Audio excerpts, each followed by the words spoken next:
Good evening. This is a special meeting of the Board of Education to consider a resolution. I am President Cynthia Elliott, and today is May 23rd. And I'd like to be able to ask that the motion be to suspend. Let me back up. That I want to entertain a motion to suspend the 48-hour rule. Motion. Is there a second? Are all those in favor? Aye. All right. So the motions are suspended. I'd like to also ask for a motion for resolution 847. So moved. Moved by Commissioner Malloy and seconded by Commissioner Santiago. Any questions or comments related to Resolution 847? I will start with Commissioner Santiago. This is the resolution appointing an interim superintendent. So if you have any questions or would like to make any comments, please do so at this time. Yeah, no, I just would like to make a big congratulations to the person who is chosen. The vote didn't happen yet, so I don't want to, just jump the gun on that. But after it's passed, I definitely want to give a So comment. any other questions? All those in favor? Aye. Any opposed? All right, so let me open up. Let me start it again with Commissioner Santiago. Congratulations, interim Should we superintendent. just sort of do a applause and all that stuff and stand?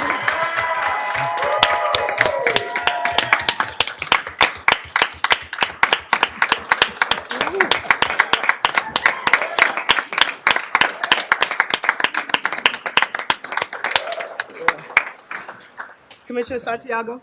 Okay. Congratulations, interim superintendent Strickland. The board is behind you. We are supporting you. Certainly as we go into this new phase of reconfiguration of a strategic plan and the East EPO being brought back into the district, we are excited to see how well you will do in leading these initiatives. You have already done great work in this district. I've heard positive messages all across the district about you and the hard work and dedication you have given to this district. And so we greatly appreciate you for the dedication you've given. A lot of people don't know, and I hope you don't mind that I share this, but he moved from Buffalo to Rochester because of his dedication for this district. And I believe he would do a great work, and the board supports you in the work that you do. So congratulations, Interim Superintendent Strickland. Yeah. Thank you, Commissioner Santiago. And I'll start on the other end, Commissioner Griffin. You already know that I respect you and I appreciate your guidance thus far. I think you'll do a fantastic job. You have my support 100, 200%. I ask you to stay grounded and steadfast and prayed up. Ask God to cover you with a shield of armor in everything that you do. And I know that you will be victorious in this job, in this position. So for that reason, I congratulate you as well. Thank you, Commissioner Griffin. Commissioner Malloy. Dr. Strickland, congratulations. I can't think of anyone else that we'd be in better hands with. So we are so grateful to you, all the work that you've done for this district. And I am so excited for the strategic plan and the academic plan. And I'm feeling really confident in the person who's going to help lead this charge. So congratulations to you. Thank you, Commissioner Malloy. Commissioner Simmons. My guy. Dr. Strickland, you have the utmost respect. When I think of you, I think of integrity, and I think of relationships, and I think of expertise. And you have demonstrated that. And I've been honored to work with you for a couple years with the ESA committee. And so I've seen it demonstrated up front. I've seen your heart for our children, the outcomes that we need to be focused on.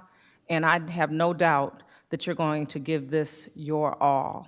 And with us behind you, and as Commissioner Griffin said, with the Most High behind you, you will see victory. Thank you. Thank you. Before I get to Vice President LeBron, I want David, if you don't mind, just sharing some congratulations. I think that mic may be open. I sort of caught him off guard there, but I know he can handle it. Mr. Strickland, Doctor? Dr. now. Strickland. Now, Dr. Strickland, you're an amazing voice, not just for the district, but for our students. I know you'll take this job up very well, and you'll do it very well. He has always, if you guys don't know, he's been always a great support for the St. Louis District Congress, and I know that being in this, going that position, you'll do wonders. So really, from the bottom of my heart, and from these students right here as well, thank you. So we're really proud of you. Congratulations. Thank you, David. Now I'll turn it over to the Vice President, LeBron. Yes, I just want to congratulate Dr. Strickland again as well. And let me just say, you are one of the deputies who has brought humor with hard work, and how much that actually helps uplift your peers around you, staff, teachers, and you have a good reputation, and I just have to put that out there from your peers. When we had conversations and we knew that our current superintendent, who I also adore, was going to be transitioning, the amount of messages of people advocating for you, I just have to put that out there. And that just shows all of the work that you've done, to Commissioner Simmons' point, to build those relationships authentically in the district.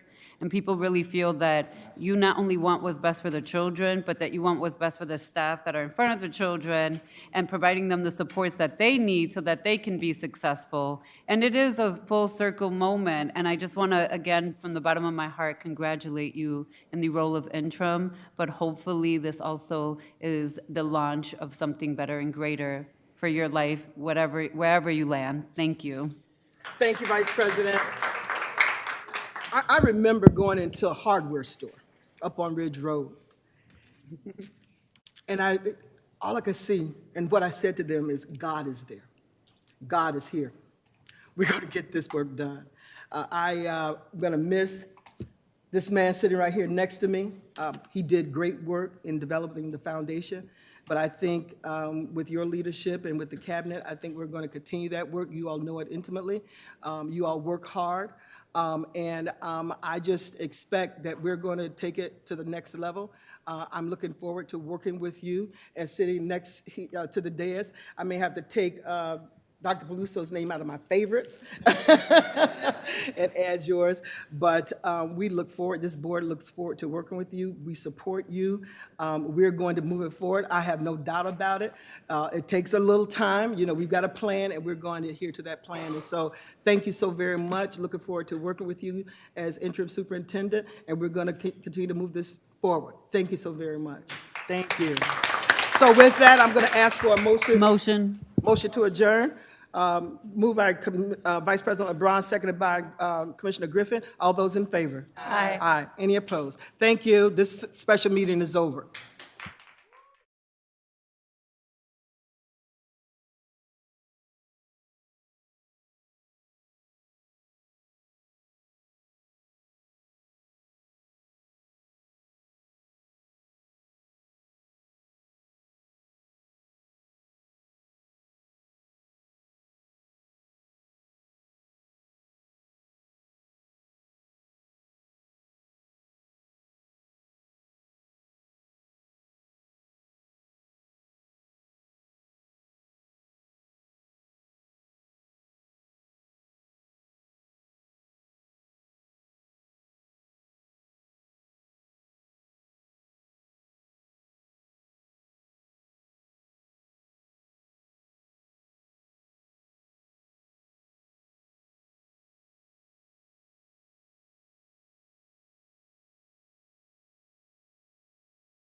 Good evening. This is the Rochester City School District Board of Education business meeting. I'd like to call this meeting to order and like to stand for, let me see, Commissioner Malloy, would you be willing to say the Pledge of Allegiance? We'll stand for that.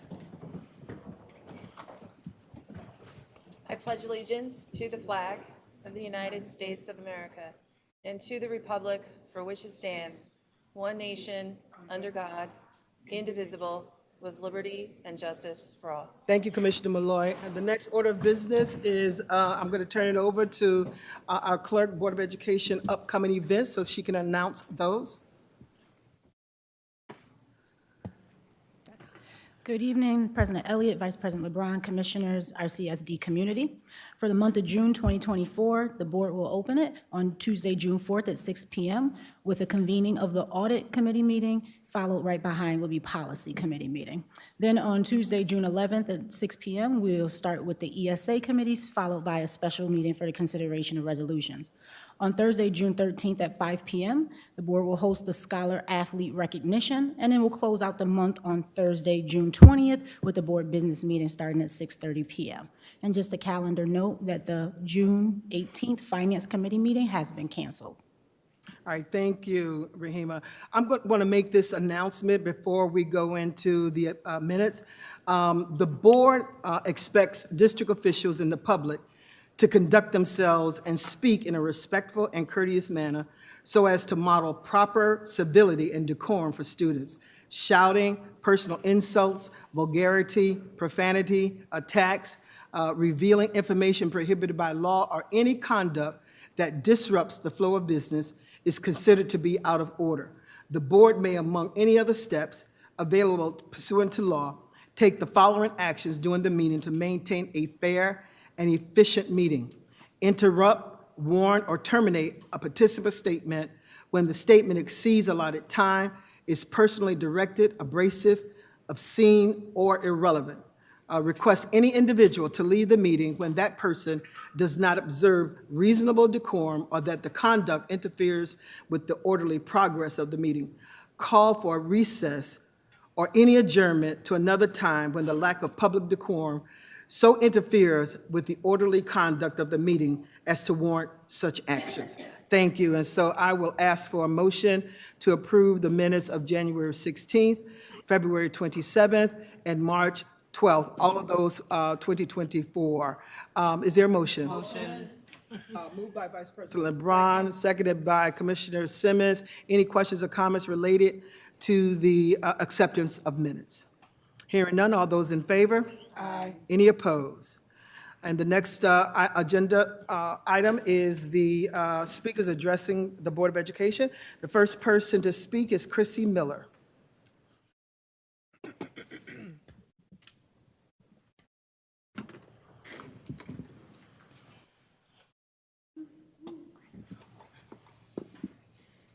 Hi, my name is Chrissy Miller.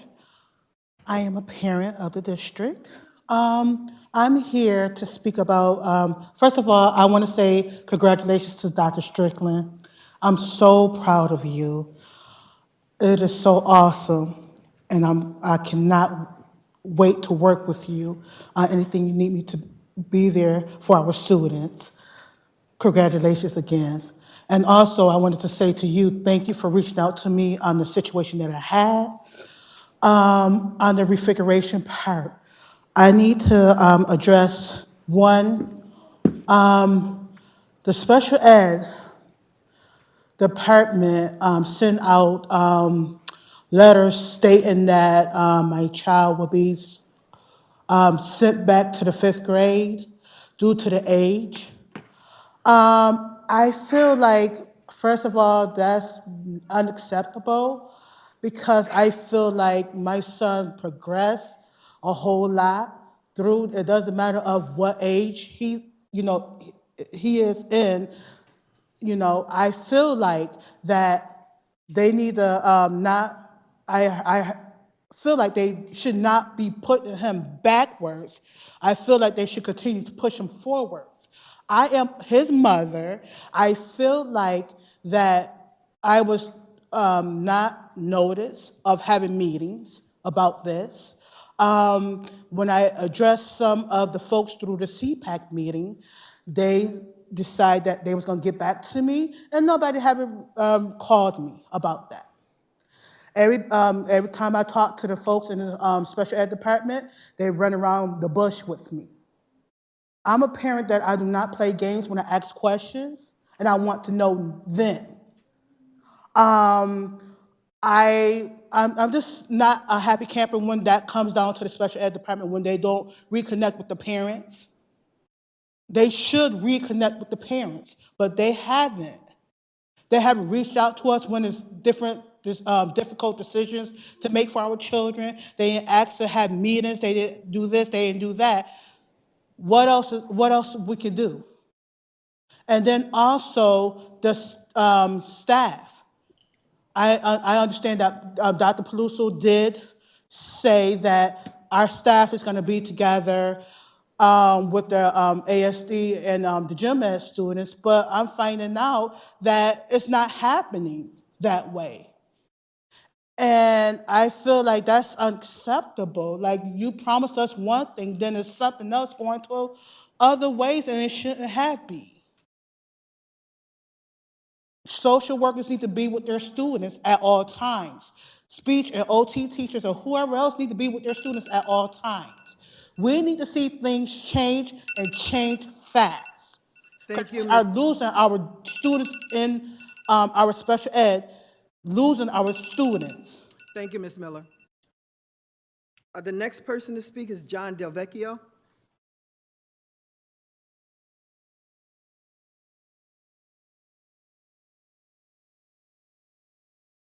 Hi there, my name is John Delvecchio. I'm here to address not just the board, but all the folks in back of me, and sorry for my back. Here's where the microphone is, so I'm gonna have to use it here.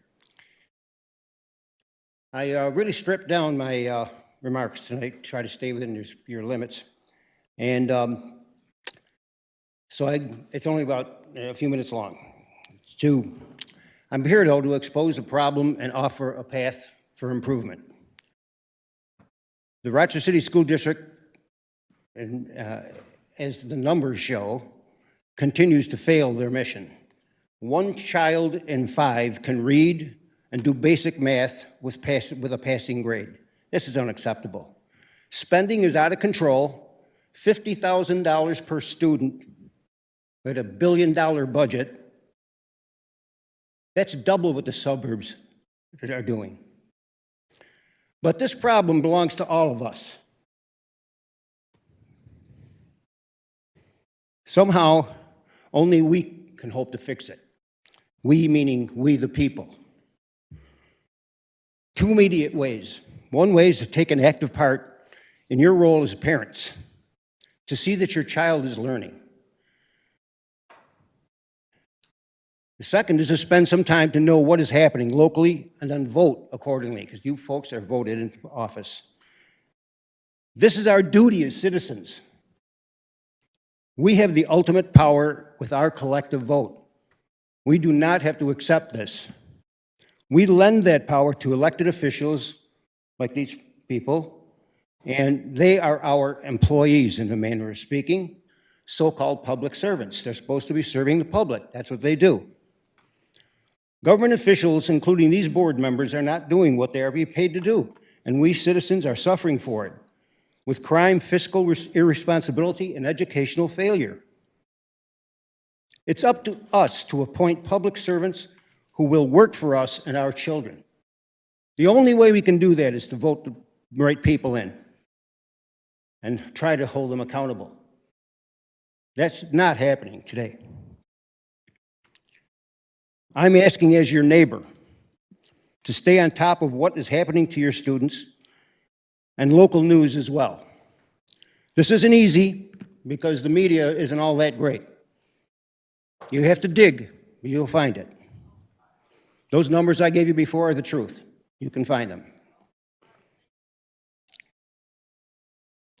Lastly, if you can't spend the effort to smarten up for whatever reason, then elect no incumbents. That means anybody who's in the position today should go now.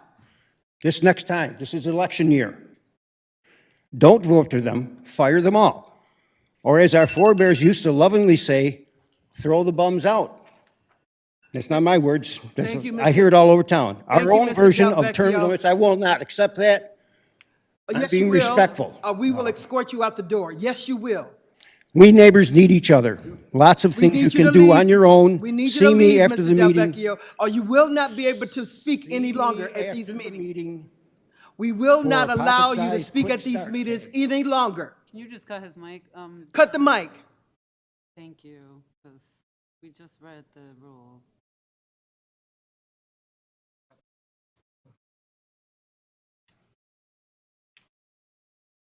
The next speaker is Reverend Myra Brown. Next speaker is Marian Lupian. Next speaker is Elizabeth Laidlaw.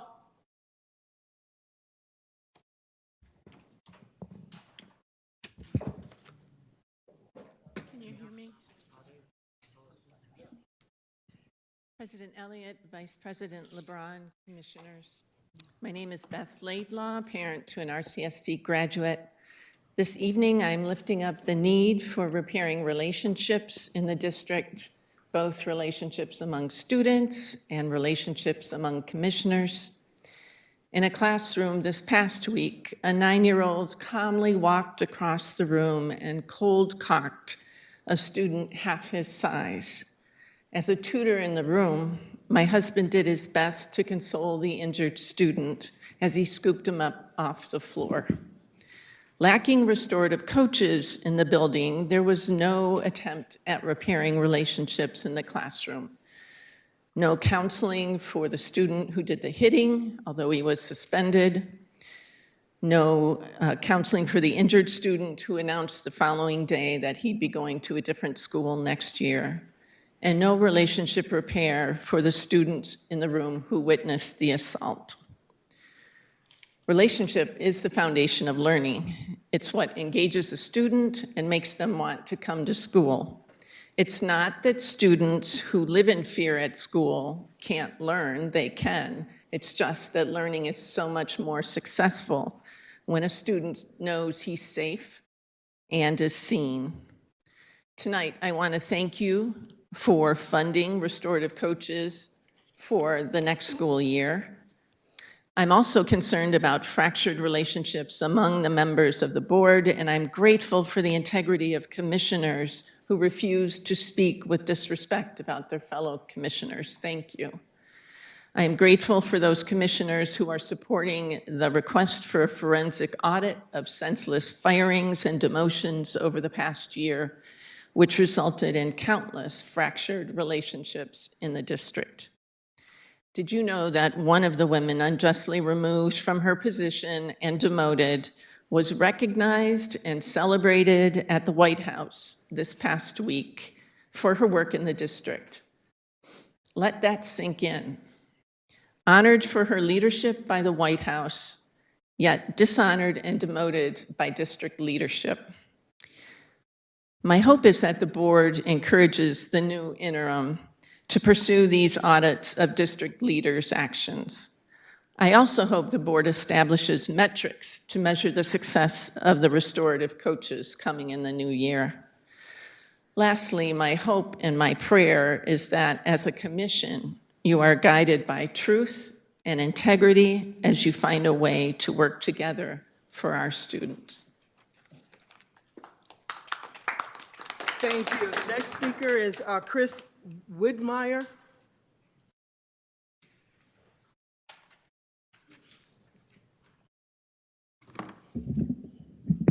All right, good evening, everyone. It's good to see all of you today. My name is Chris Widmeyer. Started my journey with the Rochester City School District at School 7 when I was a kindergartner. Graduated from high school and taught in this district for 15 years. All of those experiences prepared me to launch a nonprofit where I now work as a community partner with the district. And that nonprofit is called the Rochester Ecology Partners, and we do nature-based learning and community building. And our mission is to help all people in this area find nature where they live, work, and play. And 2 years ago, the American Rescue Plan funds were given to the district to address two things: the learning loss for students and to help them recover from the pandemic socially, emotionally, and even physically.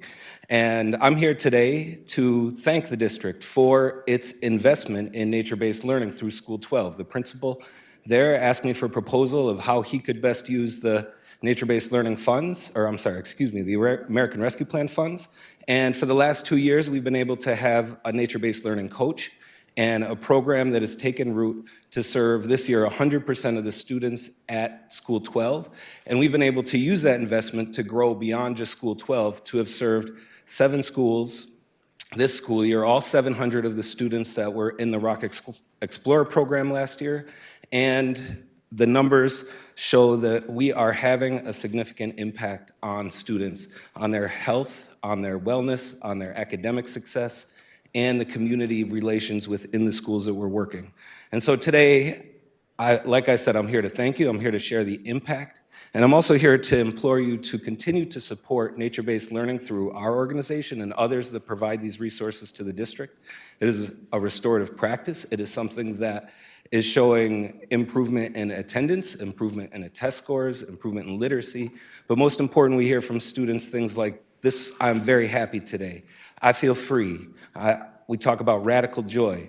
And when students are finding peace through this, and so I want the district to continue to support it through the nature-based learning coach position at School 12, through resources that allow community partners like ours to continue getting students outside of the classroom. Just today, I was canoeing on Honeya Lake with some of the students from the East TLI program. Earlier this week, I was canoeing with students from Wilson Foundation Academy, 5th and 6th graders on the Genesee River. I took 45 first graders on a hike in Cobb's Hill, and every time we do that, we hear from the teachers, we hear from parents that say that they're choosing the schools because these opportunities are available. We are hearing from the students themselves that they need this, that it has a positive impact on their lives, and it's something that should be continued to be supported. So thank you very much for taking the time today, and thank you again for your support of this program and this initiative that is having a significant impact on the academics, social wellness, emotional wellness, and community in our schools. Thank you, Mr. Widmeyer. The next speaker is Alex White.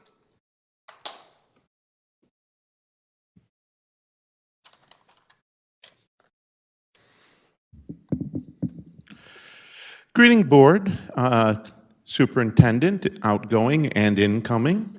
I want to introduce myself as Alex White, and I have been an institutional board member of OASIS for the last 9 years.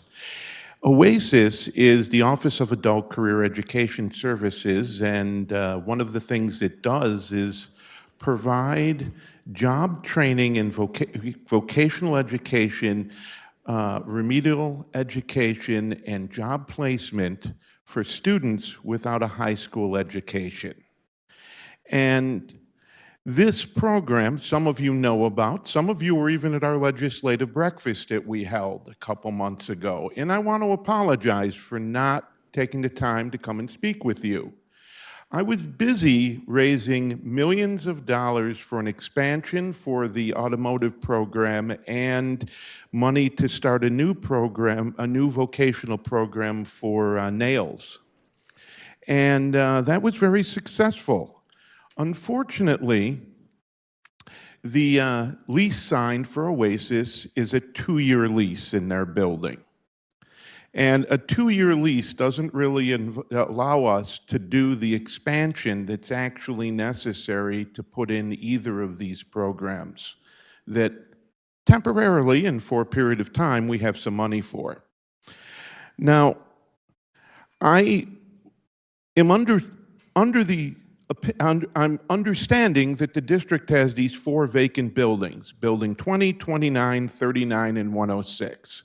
And what I know is they will go back to the city if you do not use them. And if they go back to the city, they will become a charter school and take 500 more students from you, making your problems much harder.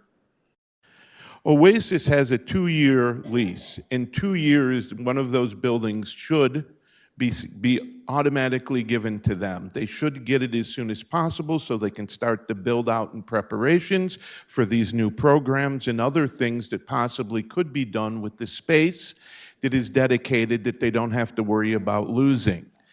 And this program is essential to Rochester. In the last decade, almost 3,000 adults have gotten jobs that changed their lives. And this year alone, more than 1,000 students in the city school district have parents who are going to Oasis. That is roughly 5% of your students are watching their parents struggle to get an education as well, and it sets a good example for them. So what I'm asking you here tonight is I'm really asking for one of those buildings, preferably 106, so that Oasis can have a permanent home that they can work on the build-outs that they will need to make their program more successful. And I would like to remind you that the essential part of this is to prevent a charter school. I'm going to shut the mic Thank off. you. Shut the mic. Okay. Thank you. Carla Carey. All right, that seems to conclude. You got to be on time, Councilwoman. I'm about to My shut apologies. it down. I'm just teasing. No, that's fair. It's good to see you all. I'm here tonight to talk about the implementation of Aaron's Law, which is mandated from the state to provide child abuse prevention education. I've spoken to some of you individually about this. It's something I feel very strongly about. I teach at School 28 on Humboldt Street, and I've been there for about 3 years in the capacity of social emotional learning. And this is not being implemented in our school, and I don't think our school is unique, where an educator will come into the classroom and give curriculum specifically focused on the information that our kids need to prevent their own abuse. This is, it's okay to say no. You don't have to give a hug to Uncle so-and-so. Don't go to the store by yourself. These are basic things that our kids really need to understand. And last year, we pulled some stuff off of the website from KidSmarts. 2 lessons. Things came up from our kids just from those 2 lessons. I think we are doing our children, I know we are doing our children a disservice by not giving this information and putting it in their hands. Not only can they prevent things from happening to themselves by knowing how to keep them safe, knowing what grooming behavior looks like, but we can also get at some of the things that have unfortunately already happened. I'm here to present to you guys, no, give it to whoever you tell me to give it to, is a resolution from City Council that we passed in April, kind of outlining our desire to see this happen. And, I'm totally open to, maybe I'm wrong, maybe this is being provided somewhere, but I'd like to understand the district's plan, as my capacity as a city council person to provide this education to our children. And specifically, I know we do have personnel, we have social workers in our schools. Their caseloads are so full they can't even hardly see the kids they're mandated to see, let alone go into every classroom to provide this service. So it really needs to be, I think, either contracted out or, special positions created for this because it is so important. Thank you for your time. Thank you, Councilwoman. Who should I give it to? Okay. And so that concludes our speakers addressing the Board of Education. The next agenda items is advisory council reports. So I'm going to ask Plaque to present.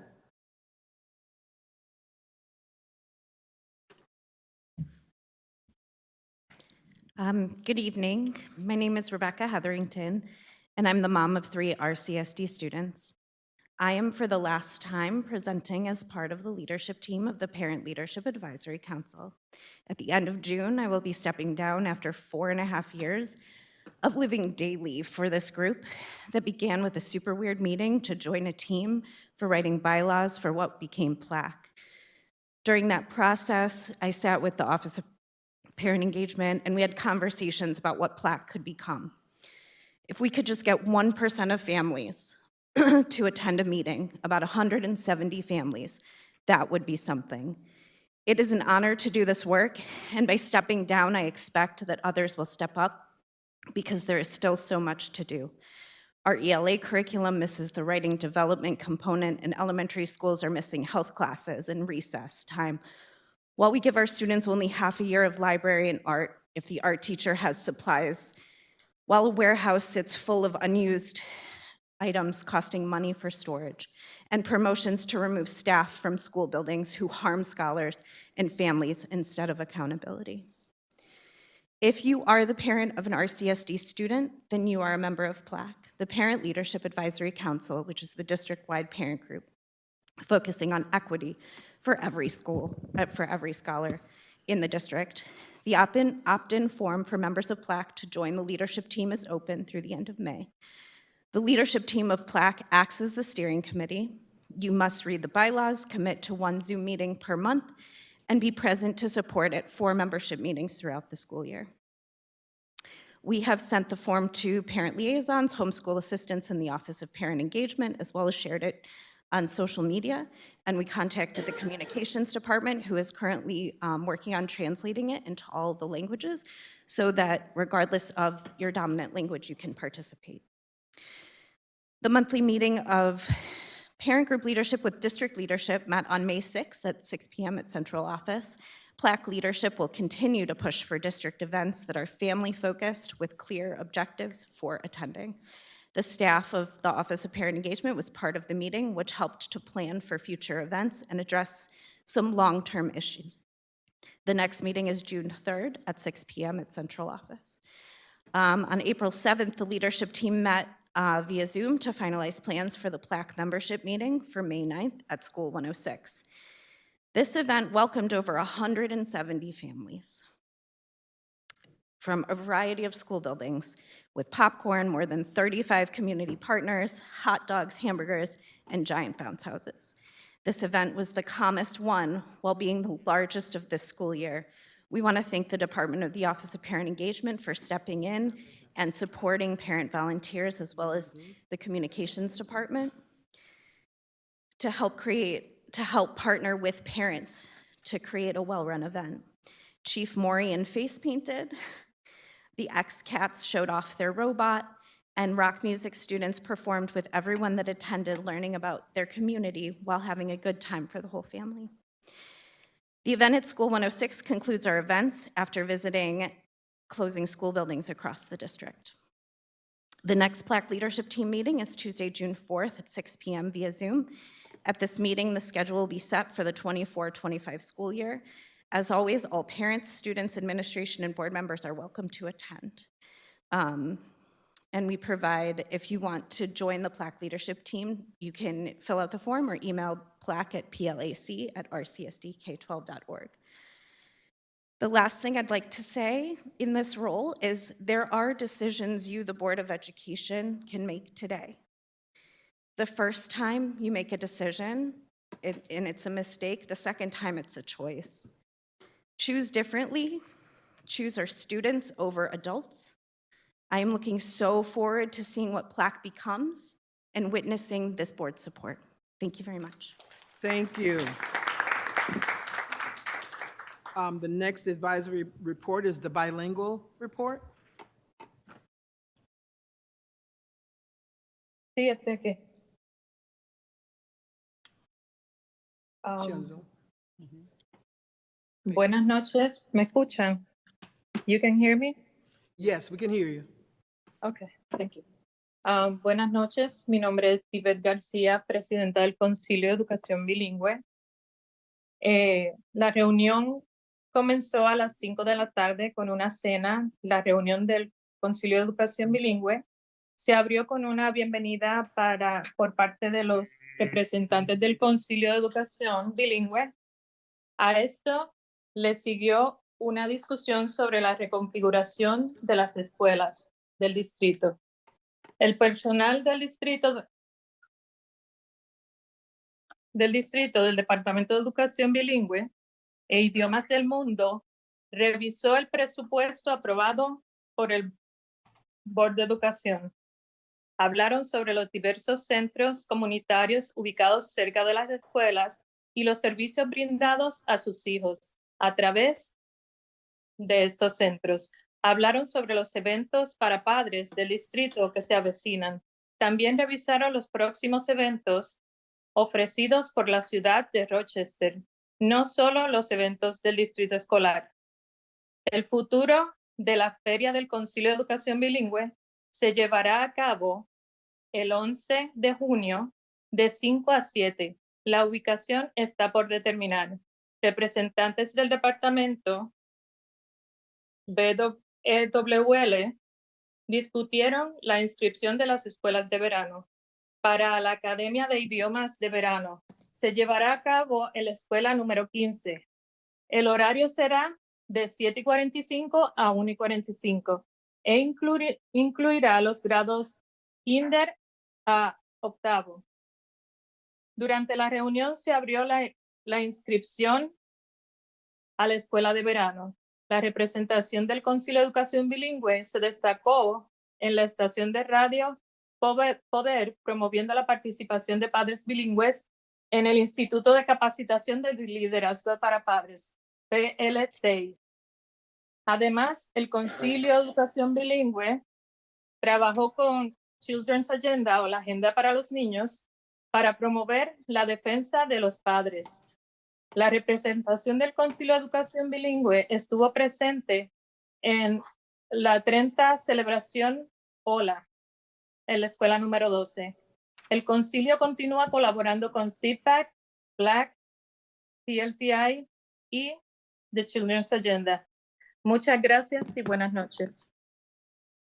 Thank you. President Elliott, I will now read the English BEC report. All right, thank you. The May 14th BEC meeting opened at 5 p.m. with dinner. The meeting opened with a welcome from Bilingual Education Council representatives. This was followed with a discussion on the reconfiguration of RCSD schools. RCSD staff from the Department of Bilingual Education and World Languages reviewed the budget approved by the Board of Education. They discussed the various community centers located near the schools and services provided to their children through those centers. They talked about the district parent events that are coming up. They also reviewed upcoming events offered by the Rochester City, not just the school district events. The Bilingual Council Fair will take place on June 11th from 5 to 7 p.m., and the location is to be determined at this time. Representatives from the Bilingual Education and World Languages Department discussed summer school registration for Summer Language Academy, which will be held at School 15, the Children's School of Rochester. Hours will be 7:45 a.m. to 1:45 p.m. and include grades K through 8. Summer school registration was open during the meeting. BEC representation was noted on Poder radio station promoting bilingual parent participation in the Parent Leadership Training Institute. Additionally, BEC worked with the Children's Agenda to promote parent advocacy. BEC representation was present at the 30th OLA celebration. The BEC continues its collaboration with CPAC, PLAC, PLTI, and the Children's Agenda. That concludes the report. Thank you. The next report, there's no report for the Special Education Parent Advisory Council, and then we'll go to the Student Advisory Council report. David? They're presenting. Yeah.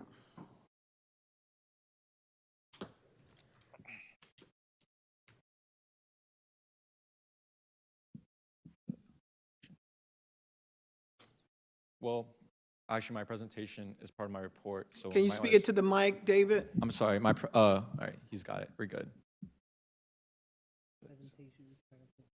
Perfect.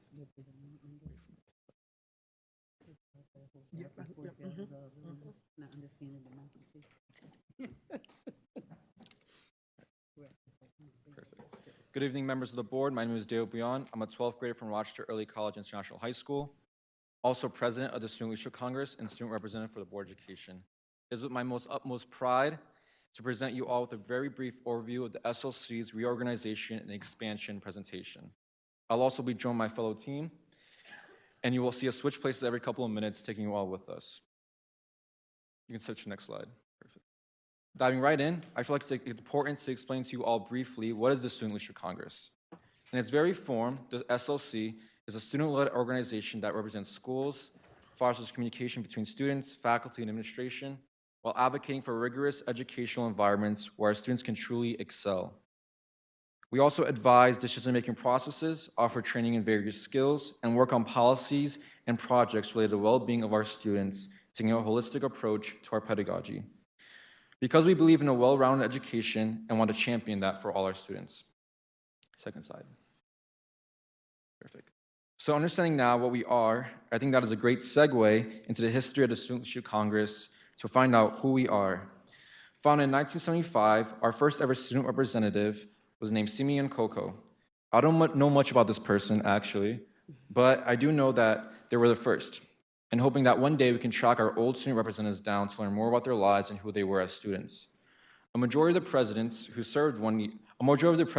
served 1 year, with exceptions like Sophia Gallivan serving 4 years, and students like myself, Anaya, Sarah serving 2 years, being all 5 of us tied for the second longest in office, with Sophia taking a cake for that. And actually, correction, Simeon is not the first one. SLC actually goes back all the way to 1970, with Harvey Simon as our first president. DJ. Hello, everybody. I'm Dejon Jackson. I go by DJ. I go to Edison Tech. I just want to say, moving forward from that, I want to throw out some quick facts for you guys.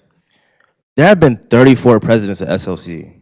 In the early 2000s to 2010s, we hosted a Students First Web and a television series that informed students on various topics like equity, the SLC, or things around the district. A majority of our members and presidents are Wilson High School alum, and a quick but profound fact for me is that going back to the accessible recordings we have from about 2011, all the student representatives before us have advocated for the exact same things, have started conversations about issues that are still pressing today. And while it is a cool fact, I think there's also a bitterness to it. Considering that all the voices of those students have not been lifted enough to be fully realized to the potential they could have, but that's why we are here today. And that's why this work exists to uplift, to agitate, and to create change. So now that you know what we are, who we are, I think it's time to say why we are. And while in front of you all is a generic corporate answer, in reality shape our world, and to continue finding new frontiers that starts with this, these students, we know the numbers, we know the disparities, but our students aren't just numbers. They aren't just figments or different identities. They are whole and they are one. The SOC exists to allow those who have been unheard to see themselves being listened to see action from their voice. By developing leaders through advocacy, through rigorous dialogue, we give them the tools to put themselves in positions that used to bar others. And furthermore, in the greater context to serve our main stakeholders, our students need to be at that table. They need to be a part of these decisions, and the SOC is one way to enable that. Next slide. So really quickly, this is also our selection process for the SLC. So step 1 is our principals identify potential candidates for the SLC, and then they talk about the commitment that SLC requires. Then 2, the student completes the SLC application. And step 3, the student meets with Mr. Paris, our Director of Youth Engagement, and they kind of talk about what SLC looks like, the interview process, and yeah, ask questions and go back and forth. So next slide, please.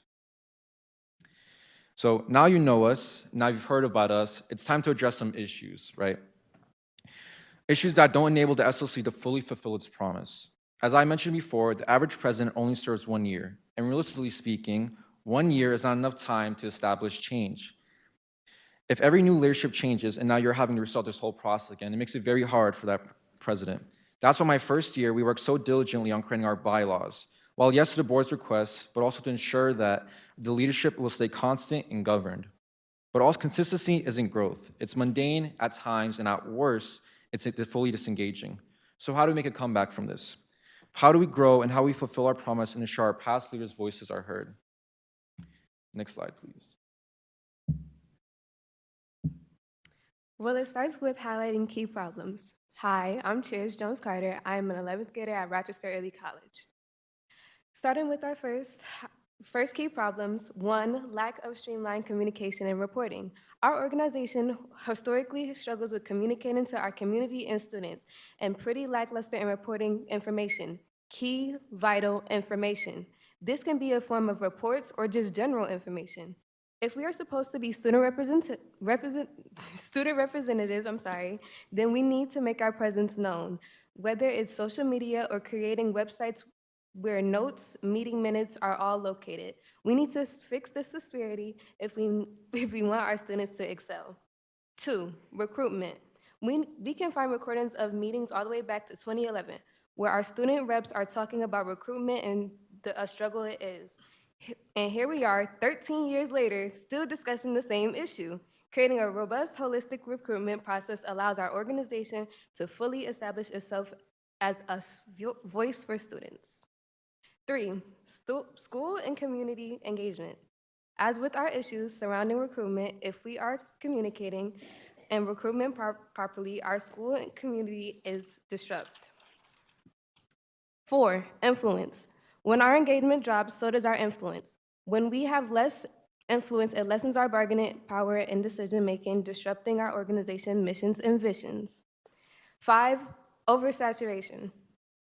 Concluding with one of our biggest problems is oversaturation, in the sense that we have a large group of students with a ton of ideas and initiatives they would like to start. It becomes difficult to manage it all. And to make every voice heard, managing numerous programs and initiatives requires significant resources, including time, manpower, and funding. Oversaturation can strain these resources, leading to burnout among members and advisors, as well as a financial strain against our organization. Hello, I'm Xavier Piner from Northeast, and I'm a junior. So, to remedy this, we are introducing the Student Leadership Congress 6-year So, let me restart. So, to remedy this, we're introducing the Student Leadership Congress 6-year blueprint, aka the solution. To address the problems while also growing our organizations, we are only here to briefly overview the first year's steps. I would like David to overview the years to come. So obviously, year one focuses on foundation. That's what we're talking about today, right? Creating a solid foundation through in-house policy to ensure the future initiatives are able to be fully constructed into their potential. Year two looks to expand our program and to really bring in other youth programs to our cause, to strengthen and to become a net support for all our students. So we're talking about strength in numbers, right? And some programs alike or other organizations like us include Rochester Youth Climate Leaders, My Brother's Keeper, Rock to Change, Rock Restorative, Leadership Rochester, Roanoke County Youth Congress, Student Athletic Leadership Team, YVOV, the Youth Voice One Vision for the Mayor's Congress, and numerous more. This is our year for unity. Year three, our third year, is sustainability, looking at the vitality of our program and how we can position ourselves for the years to come, establish a connection between our alum and possible ways we can support our students beyond graduation, and how we can house that talent in Rochester. Because once we create leaders here, we want them to stay here, right? Year four highlights year three with innovation, adapting to our changing times and adjusting our program to better fit our students, to make sure we are doing everything in our power to create more change and opportunity. With year five, focuses on research, really doubling down and allowing our students to be in positions where they're conducting meaningful research to gather results to be used for further our innovation. This can look like surveys or program evaluations. It magnifies what we do now and allows our students to be in that driver's seat.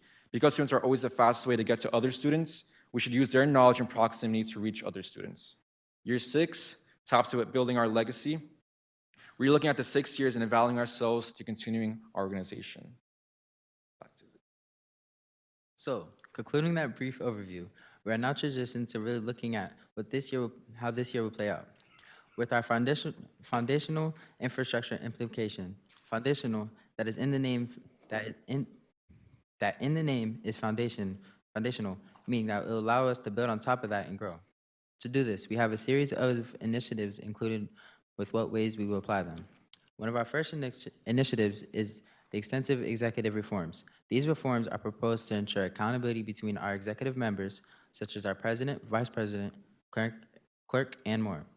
This looks like including evaluation surveys every semester done by the overall student population of the SLC, grading evaluation executive members on certain marks created by the SLC to focus on for that year.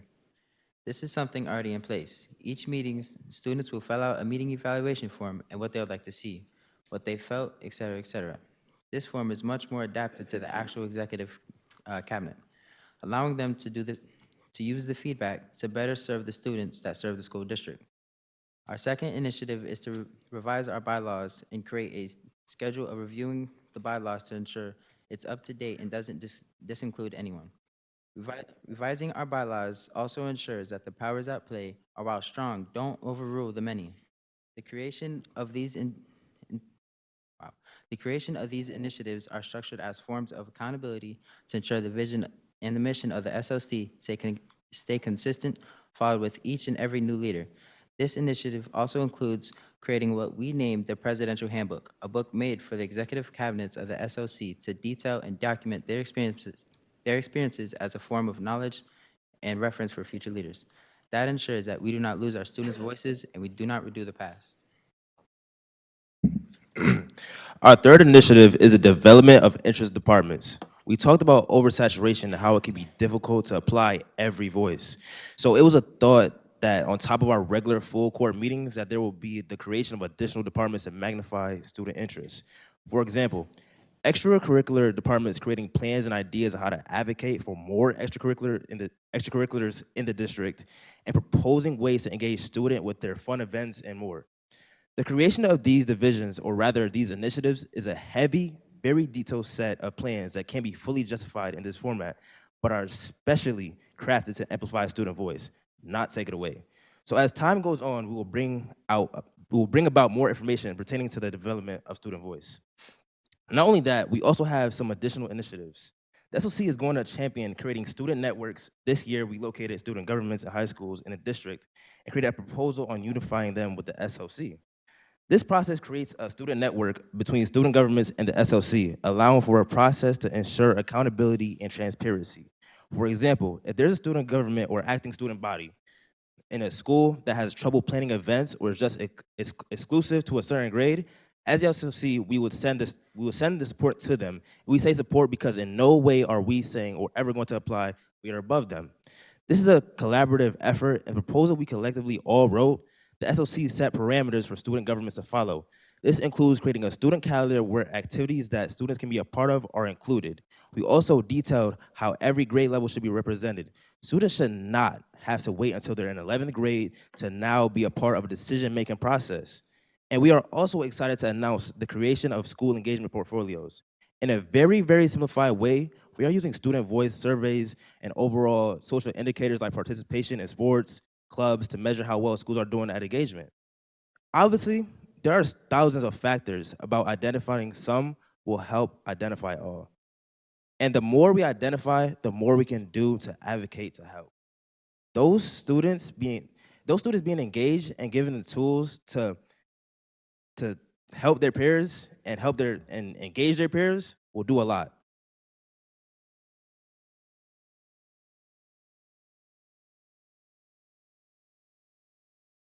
We are also relooking at our application process.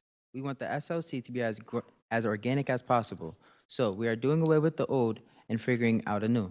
First, we believe that it should be up to the students to designate their interest in the SLC, not necessarily their principals, because as building leaders, it's easy to miss the underdog sometimes. We all started off as underdogs and grew into leaders, but that's the beauty of our organization, and our application process is going to become much more simpler than it is, while still ensuring that the interest outweighs anything else. And in our blueprint overview, we talked about the student research and how eager we are to start implementing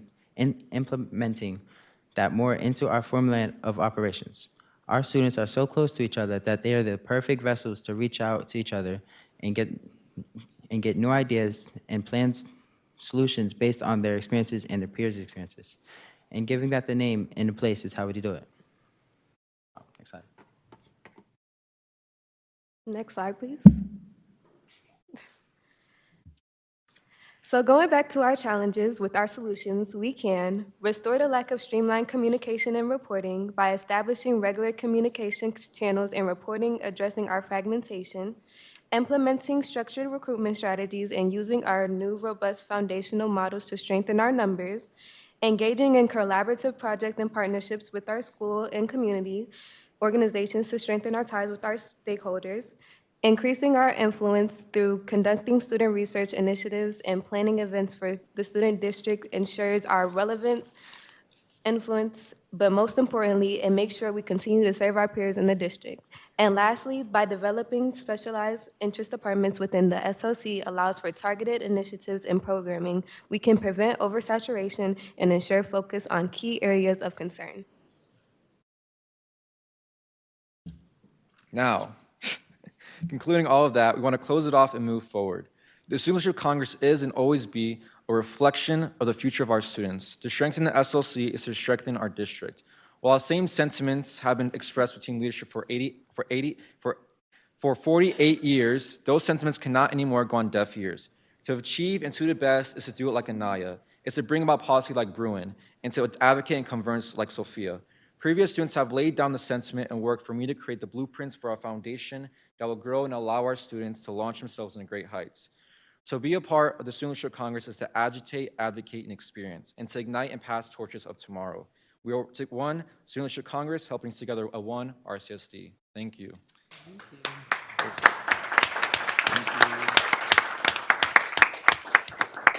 Awesome. Let me just thank you all, and, you know, I always say all the time, I'll put y'all up against anybody in the world, you know, bar none, and so thank you very much for the report, really do appreciate it. And we're gonna keep checking on you, because if we don't see you, we coming to find you. We wanna make sure you're all right. Thank you. All of you. So thank you very much, appreciate that. Thank you. The next report is the, we're going down to board reports now, excuse me. So the first report, there's no audit committee report, so I'm going to turn it over to Commissioner Simmons for the ESA committee report. Commissioner Simmons? Thank you, President Elliott. Thank you again, students, for that report. Awesome. The Equity and Student Achievement Committee met as a committee of the whole on Tuesday, May 14th. During this meeting, the board reviewed and accepted the minutes from the April 16th ESA meeting. Deputy Superintendent of Teaching and Learning, Demario Strickland, provided the Q3 academic plan presentation. Deputy Strickland, during that time, highlighted areas of progress while addressing areas for continued progress. Attendance Director Carly Jelsma provided a presentation on the attendance department. Director Jelsma highlighted the 5 chronic absenteeism areas of concern, including family crisis, homelessness, and housing, school safety, mental health challenges, and transportation, and the strategies that the attendance department will be using to address these challenges. Again, the next ESA committee meeting will take place on Tuesday, June 11th at 6 p.m. Thank you, Commissioner Simmons. There's no CIGR report, so we're going to go down to the finance report. I'm going to turn it over to the Vice President. Thank you. The Finance Committee did not convene this month. However, the following financial activities did occur during the May 7th, 2024 special meeting. The board adopted the 24-25 RCSD budget. And at this time, I'm going to welcome the Chief Financial Officer, Sean Farr, to present the May 2024 financial reports unaudited at this time. Thank you.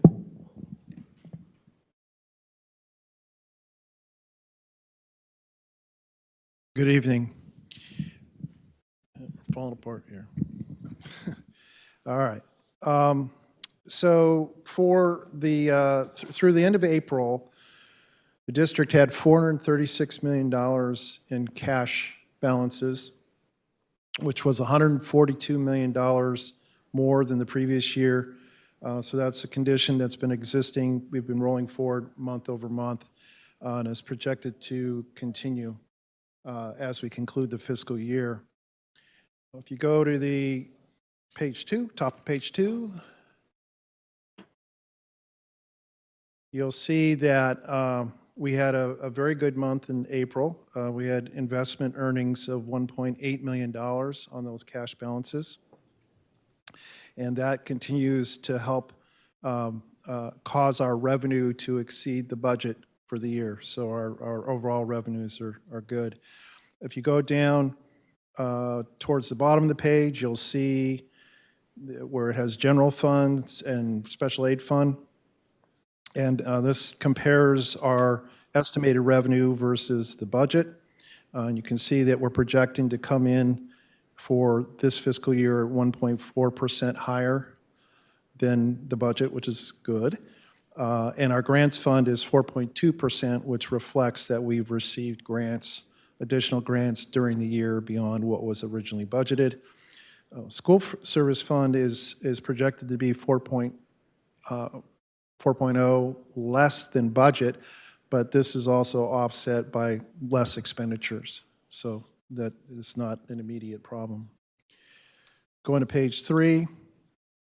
This, the top of page 3 recaps the expenditures. And with 2 months left in the fiscal year, because these numbers are as April 30th, with May and June to go, we still had 28.7% available in the general fund, which means that we're going to end the year with a surplus, which is expected, because part of this is being driven and will be driven by the conclusion of ARP, which I'll talk about next. And the special aid fund is, so these are grants that we receive, and we still have resources there to expend. If you go down to the middle of the page, under the ARP special fund section, the ARP column, which has available appropriations of $28 million, or 14.5% of the original allocation. We have plans to have this all fully expended.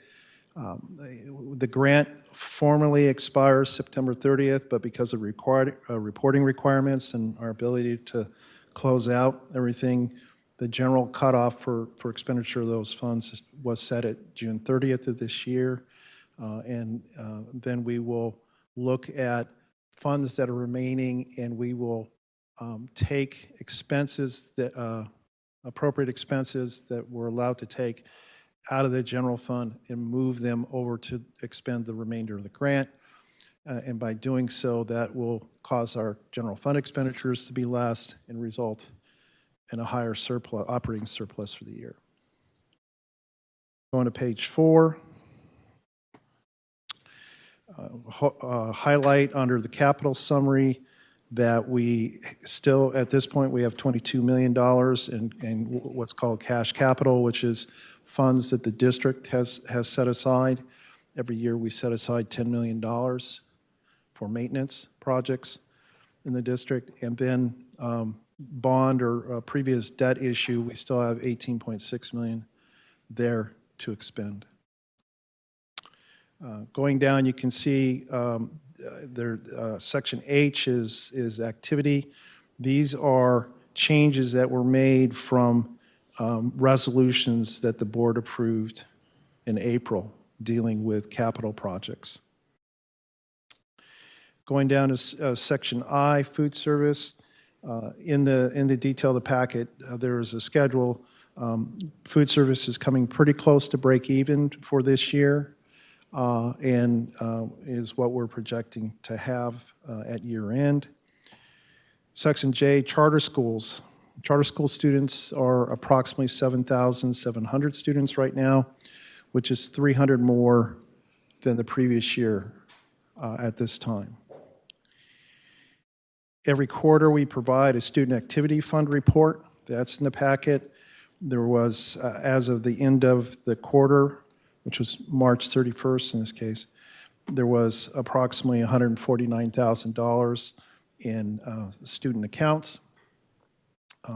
Note that a lot of that is saved up by class of, in this case, class 24, that the student groups then expend as part of the year-end and graduation.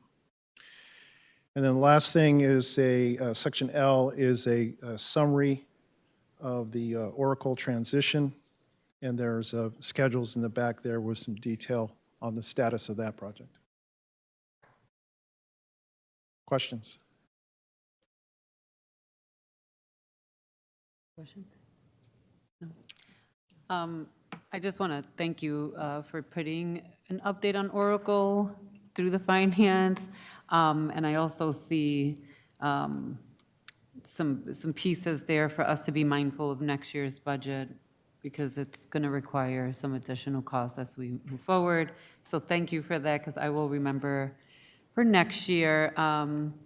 There are no questions at this time, so I will ask for a motion to approve the district's unaudited May 2024 financial report. Motion by President Elliott, seconded by Commissioner Simmons.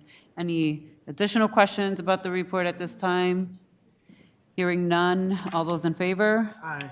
Thank you. The June 18th finance meeting has been canceled. However, there will be presentations that were scheduled for that are being rescheduled for that board business meeting. With that, the next in-person finance meeting will take place August 20th, 2024. Thank you, President Elliott. Thank you, Vice President LeBron. The next board report is from Human Capital, Commissioner Malloy.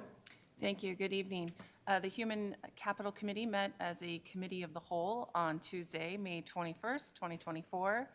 The Human Capital Committee discussions focused on the following items. The board reviewed and accepted the minutes from the March 19th, 2024 HC Committee of the Whole meeting. Chief Miller presented the staff transfers and employee wellness updates, including an overview and an update on the staff transfer process, as well as employee wellness, and explained how human capital is tying in and continues to work to tie in to our district academic goals.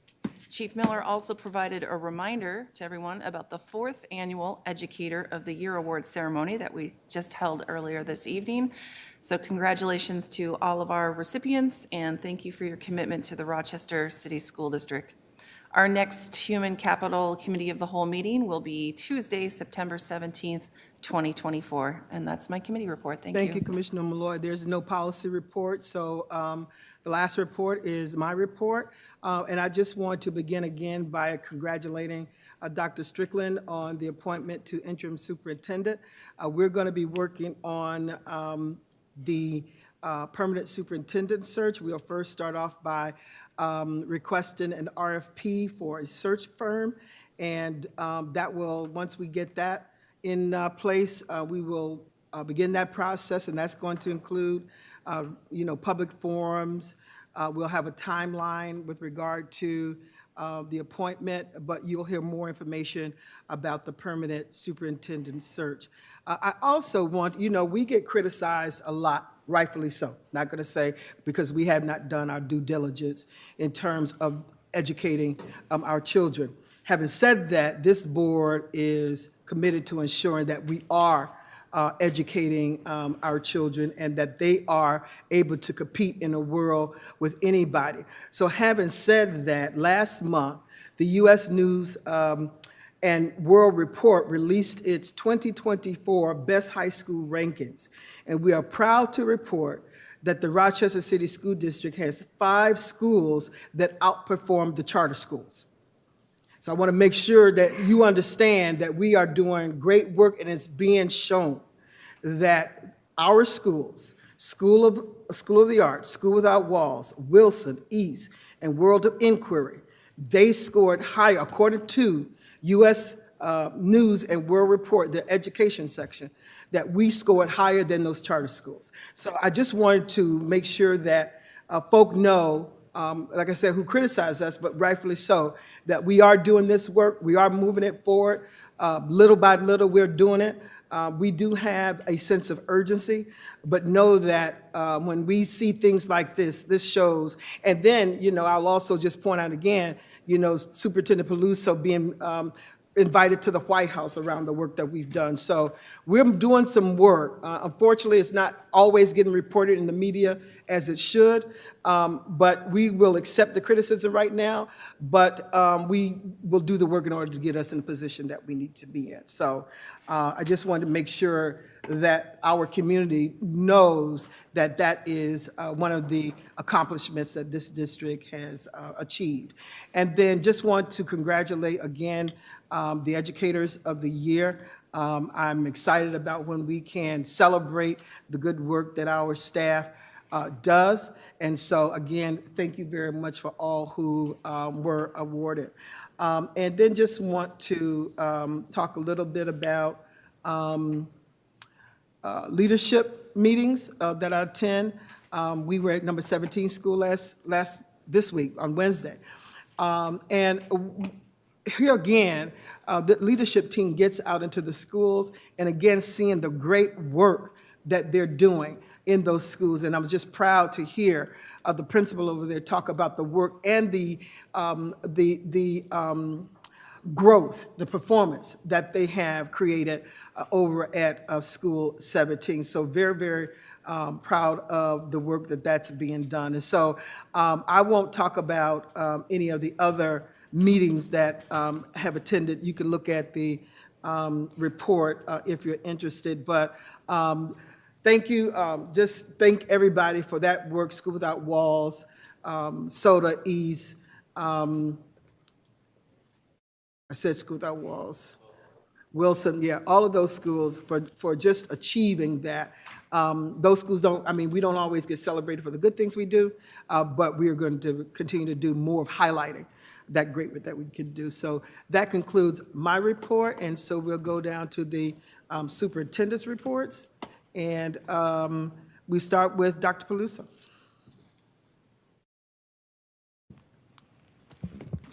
Thank you, President Elliott. Good evening to you, Vice President LeBron, Board Commissioners, our families, students, staff watching and joining us on social media. I want to start with our countdown to graduation. Every year, we are so excited about our graduating seniors. Earlier this month, we launched the third installment of our Countdown to Graduation video series. These short stories showcase one graduating senior from each of our high schools. These videos offer a unique glimpse into the personal experiences and journeys of these remarkable students, where they talk about their time at school and how it's influenced their aspirations and shaped their plans for the future. Our first video featured SOTA student Sadie Rowley-Knox. I encourage you to keep an eye out for these inspiring videos, and once again, congratulations to all our seniors. Continuing with our graduation and senior theme, to our graduating class of 2024, you are on the cusp of a major achievement. I'm filled with great pride thinking about our seniors holding their diplomas and making the move to college and career in the very near future. I extend my heartfelt congratulations to the class of 2024, and I'm especially want to thank and express my gratitude to the parents, to the families, to the teachers, and to the staff who have played a vital role in making this monumentous occasion possible. I also want to share some of the dates, all of the dates of when our graduation ceremonies will be. RIA is on June 25th, Monroe is on June 25th, Rochester Early College International High School is on June 25th, SOTA is on June 25th, so as you could anticipate, June 25th will be a busy day. June 26th, School Without Walls on East as well on June 26th with World of Inquiry, Northeast on June 28th, Wilson Commencement on June 27th, and Edison on June 29th, as well as Franklin on June 29th.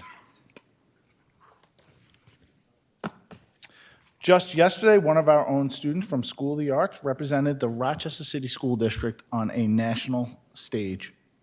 I'm immensely proud of Zoe DeBleek, a standout 8th grader who was among 13 students from around the country selected to participate in the McFish Challenge Soapbox Nation. Zoe delivered an impactful speech virtually as part of the Project Soapbox program, where students are given a public speaking platform to share their ideas and perspectives. Zoe chose to tackle the topic of mental health and delivered a passionate and thought-provoking speech that left a lasting impression on all who heard it. Congratulations to Zoe.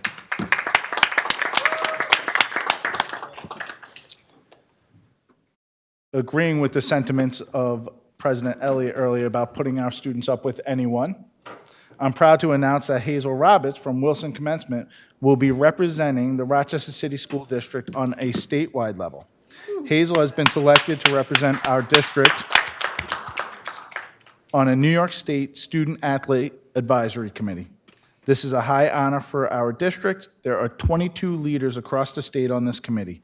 She says she will use her voice to promote sportsmanship and student-athlete engagement.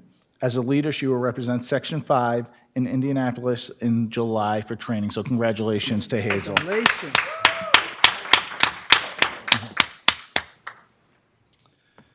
I'd like to congratulate 5 of our students who were just recognized this month with the Do the Right Thing Award for their positive behavior, accomplishments, and good deeds.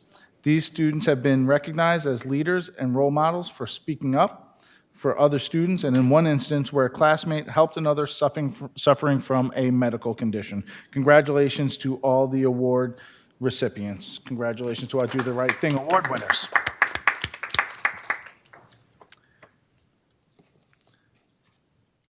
Students from each RCSD high school joined their peers from across Monroe County to celebrate outstanding seniors at the Michael C. O'Laughlin Recognition Dinner.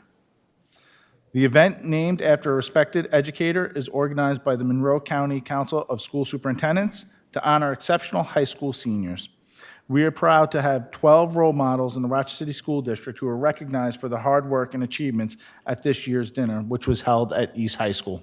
I would also like to say that, once again, for the second year, because of the dinner that East High School put on last year, they were selected again to host this year, and once again, students did a remarkable job feeding all families across the county and putting on a great display. So once again, congratulations to our seniors that won, and also congratulations to our East High School folks.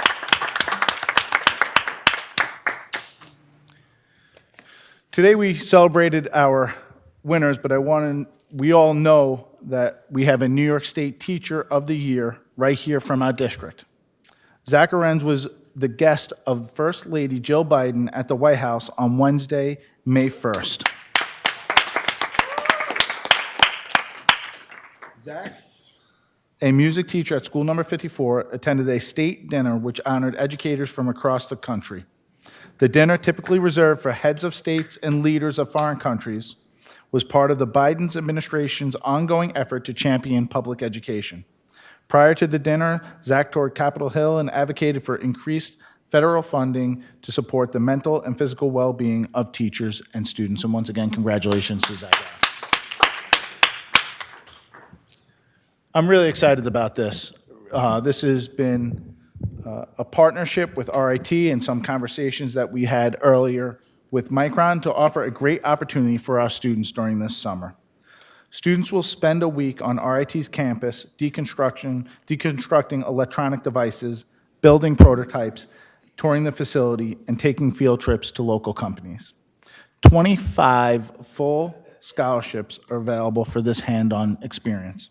In addition to the full tuition, students will also receive, just in case they have to miss work, a $500 stipend for attending this. They will also have housing and meals provided, transportation if they need it back and forth to RIT, hands-on experiential learning from industry professionals, and exposure to employers in the semiconductor and advanced manufacturing industries. And I really do look forward to this continued partnership because I think this could provide great opportunities for our kids moving forward in the district.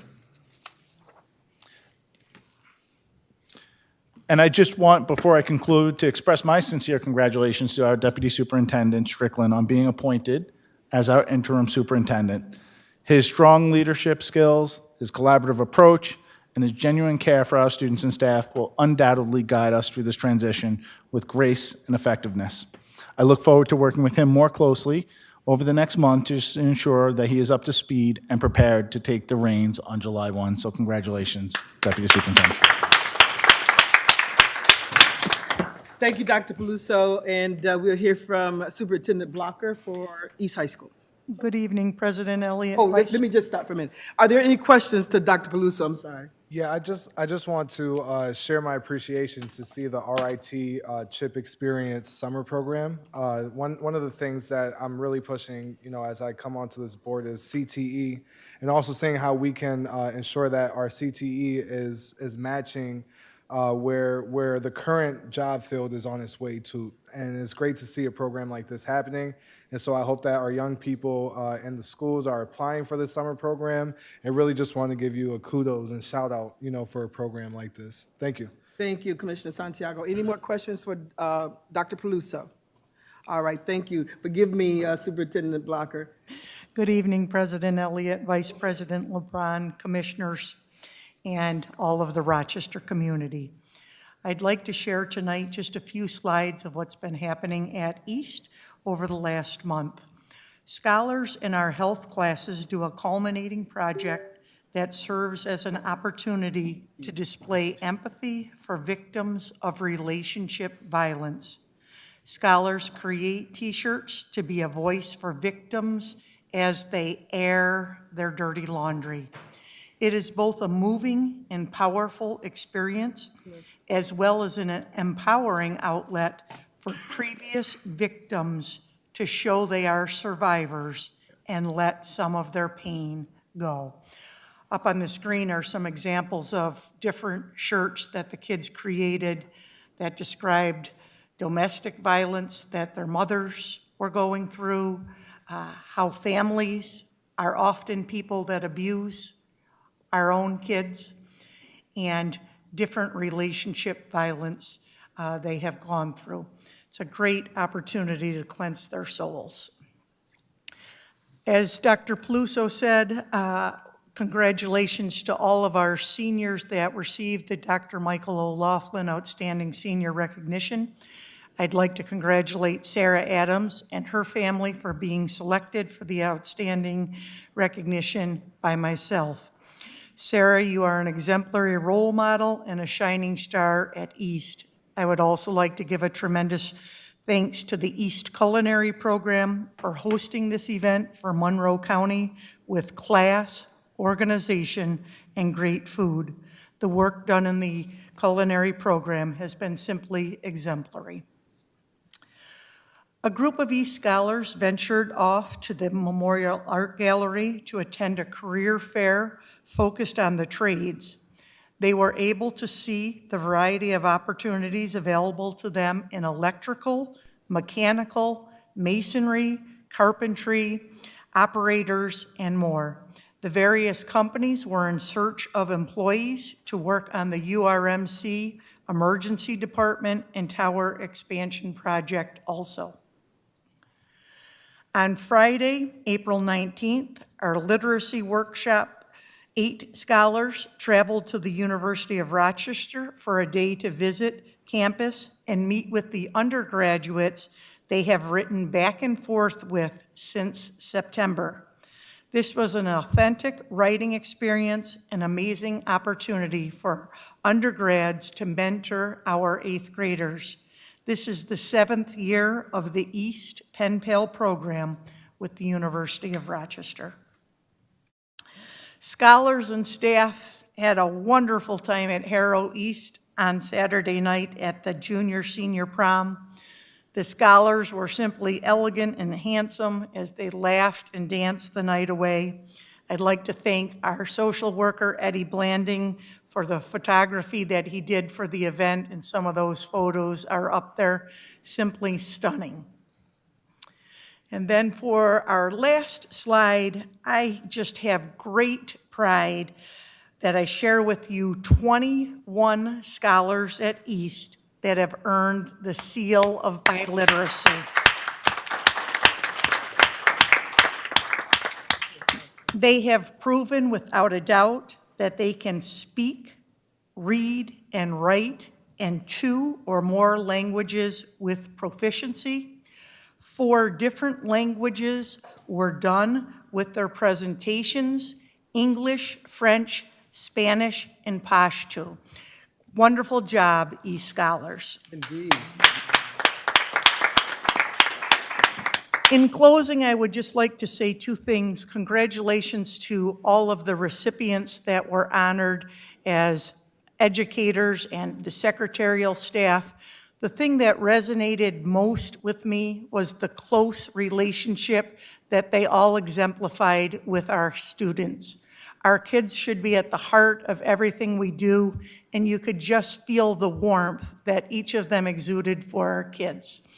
And then secondly, I would just like to congratulate Deputy Strickland. He has been working closely with the East team as we go on this transition plan back under the RCSD, and I know he will do a great job as the interim superintendent. So thank you. Thank you. I see East EPO transition plan presentation? Is that what we're doing Yep, now? so thank you. So this is just a update so that we can provide the community as well as the board where we currently are with the East transition, a perfect segue from what Superintendent Blocker just mentioned. She and I will kind of tag team this presentation. I'll take a few slides and she'll take a few slides as well. But just wanted to start by saying that we've put a team together to begin to have conversations and work forward towards our transition of East into the district, but really just to honor the work that they've done. And one of the first things that we'll be doing is in June, for stability and consistency, we're going to be bringing forth an MOA to the board for both RTA and ASAR to continue what work has been done at East for another additional year for 25-26. So that will include making sure that extended day, that their summer professional learning, that their new teacher orientation, and their monthly professional learning and teacher leader model continues for the 25-26 school year. In addition to that, we have multiple teams that we're going to explain today to kind of help us through the process, but there is a core transitional team that is being led by the RCSD, our Deputy of Teaching and Learning, Demario Strickland, at this point.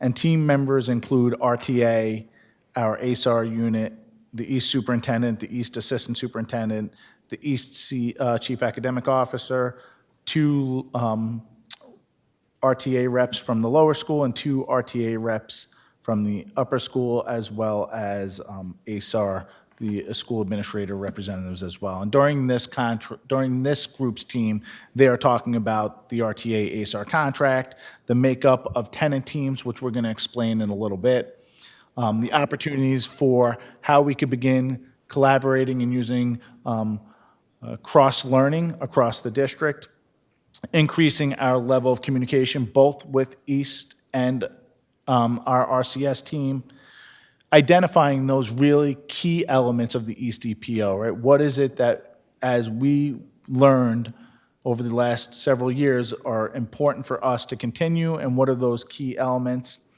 And then also really kind of evaluating the district level staff. As you know, for next year will be the last year that East essentially runs as its own separate district. It'll be part of the district, but will run continuing for the model. So the next slide really talks about the team will also be spending time evaluating those district level positions and making recommendations, because we do believe there may be the need for a position or two to continue with the transition for 25-26. And that may also mean that some transitional support from the now East superintendent, right? They won't have a formal name of a superintendent because they won't be a district, but there will be the need for some transitional support, and what that may look like. This team will be spending time really working on that in a collaborative manner so that we can make sure we are honoring the work and we're doing some of those things. And already in this year's budget, we have taken some thoughts from what East has done around professional development into even our budget. So we'll continue to have those conversations. And what I'm going to do, I'm going to turn it over to Superintendent Blocker to talk a little about how we've organized our teams to take on some of this work. So what we've done is form teams around each of the tenants. We've tried to identify key players both at East and RCSD to be on those teams. And then we have delineated what are the items each of those teams should be working on that we know as we transition back will be critical. So the first team is the Tenant 1 Systems and Organization team, and you can see who the team members are there. And the items we'll be discussing are how do we get East and RCSD synergy, collective bargaining agreements, as Dr. Peluso just talked about, L programming and supports as we move forward. We have the bilingual program at East, and we would certainly like to continue that. The NISA programming, we have 4 classes of NISA scholars now. What will that look like as we transition back? The special education continuum, and then transportation. For Tenant 2, Under school leadership, the items that we will be working on are the professional learning expectations. Will East staff attend RCSD ones? Will RCSD staff be able to attend some of the East professional learning? What are the school improvement documents and NICED documents we need for transition support? Staffing allocations, the master schedule, and then the budget. Tenant 3, 4, 5, and 6 is where we start including not only RCSD people, but also our parents and scholars as well. We will talk about curriculum autonomy that East has had the last 9 years, where they have built their own curriculum, grading practices and standards-based grading to improve outcomes for all scholars, our academic handbook and course offerings, course materials that will be utilized by East and by the district, and then the professional learning that we've discussed. For Tenant 4, for instruction, we will discuss the East's instructional model and how it coincides with the district's instructional model, our lesson quality checklist, the walkthrough tool and practices that we currently use, along with the ones RCSD is using. How can we mesh those together? How can we be a support to the RCSD as we share lessons learned and advantages of our teacher-leader model? And then what has been the benefit of collaborative planning time at East? For Tenant 5, the social emotional learning, as I indicated, we will have parents, scholars, and community partners as a part of this team. We will discuss school-wide practices that support social emotional learning, community partners for mental health, for example, our Center for Youth and the URMC, our school counselor and social worker ratios, and family group that we've had in place. How can we take each of those pieces that have existed at East and mesh back in with the RCSD? And then our restorative practices has been a very strong foundation that we've built at East. Our SEL curriculum that focuses on Leader in Me at the lower school and Character Strong for our freshman academy. And then in general, the SEL strategic plan for East in the district. And then last is Tenant 6, our parent and community engagement group. We will focus on what we call at East our FACE team, which has worked diligently to have active community and parent voice and has structures and events that they support at East. We also have our family supports and services such as Food Link and Ibero, how we will mesh those together. The community school model that we have at East that has the barber shop and the health clinic and the dental clinic, how we'll continue those, the food pantry, and then our community coordinator position that we have at East and our agency contracts.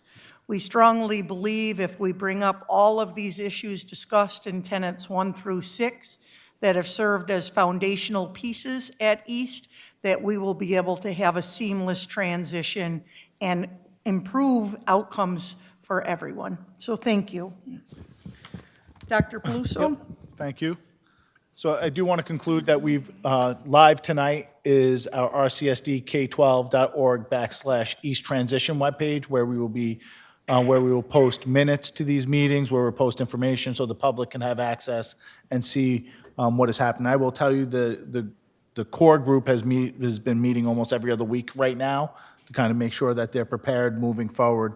And then I would suggest and recommend moving forward that the board and community will receive public updates at least every other month at this point in time, so that we can provide, as well as an addition to what goes into the board letter, but what can go to the community every other month as well. So, I do appreciate, this was not an easy decision and not an easy decision for the board, but at this time, we're moving forward in the way that we believe that can make it best. And I think both teams have come together in a very collaborative way to make sure that we're providing the best education for our students and our families. Thank you, Dr. Peluso. So I'll open it up for questions. Commissioner Santiago? Yeah, I just have a question a little bit about parent and scholar engagement, I see that, in majority of the tenants, there's active, and it looks like there's plans for active engagement from parents and scholars. But I've seen with exemption for tenant 4 and 2. And so I'm just wondering, the thoughts behind that. That's a concern for me. I think that, as much parent, scholar, and community engagement that we can have, I think that's important. But I'm seeing for both tenant 2 and 4 that there is no parent, scholar, or community engagement in that. I kind of have an understanding for tenant 1 and possibly also the core team. But I even think with the core team, it's a concern for me not to have any parents, scholars, or community members part of that. But I do have partial understanding for tenant 1. So I just have a question and a concern about, our parent, our scholar engagement, our community engagement with those plans and those tenants. So I guess my question would be, is there a logic behind the reason why they're excluded from those specific tenants? Because it's definitely a concern for me personally. I can respond to that. For tenant 2, it's simply because it's on school leadership. So it's really, that tenant is focused on what the principals are doing at the school with professional learning and with the NICED obligations as far as filling out reports, staffing allocations, master schedule, and budget. None of those things would be things that children or families are typically involved in at that level. As far as tenant 4, instruction, they certainly should have been included with that, and I see they're not there, but they are a part of it, and we feel like we listen to students routinely on what they feel is best to improve their instructional needs and what they want teachers to do to meet their needs for learning. So I apologize for that oversight. So it's just missing on there, but you guys do plan to have them part of it? Yes, just Okay. not in 1 and 2, tenant Okay. 1 and 2. Okay, well then I appreciate that. And so I guess also for the core team, because I also saw that in the description for the core team for the transition, the core transition team, one of the discussion items was, about the key elements of the East EPO. And so my question is, are we going to be tapping into scholars and parents about that? Because I think that's also important to really be able to point out for students who may have benefited towards some key elements or parents who may appreciate some of that. When you look at team members, they're the ones that are on the team. Like you cannot identify key elements of the East EPO without hearing student voice, right? So the responsibility of this team is to bring that to the group, right? It's not to exclude anyone from that information. I'm going to say the same thing with parent voice, right? You're going to want to bring what parents believe are the key elements to East to that core group. This core group really is a constituent group that could manage the rest of this process here. But yes, their voice will absolutely be a part of this. I don't think East has leveraged that during many of our conversations to make sure that voice and student and parent voice are heard. Are there? Okay, I appreciate that. I just wanted, I appreciate you guys' response. And it sounds like there will be active, voices in those teams. So I appreciate it. Thank you. I want to second that. I just want to share that, as we've said at the FACE meetings, our last 2 months of FACE meetings have been solely for parents to provide input to us, and we're constantly seeking scholar input. They are not sitting on this team because it's our job as we go to the FACE meetings to bring their information back to the team. But I really appreciate your continued advocacy for parents and scholars to have a voice in what's happening with them, not to them. Yeah, thank you. Thank you, Commissioner Santiago. Commissioner Simmons. Thank you, President Elliott. Just a quick question. Thank you very much for this update. And thank you for, excuse me, I'm sorry, I lost my thought. Hold on a second. Oh, okay, hold on. I'd like for him to be excused out of this room. Take him out. Yeah. No, you've got to go. I want you out. No, this is not the time to do it. No. You're out of order.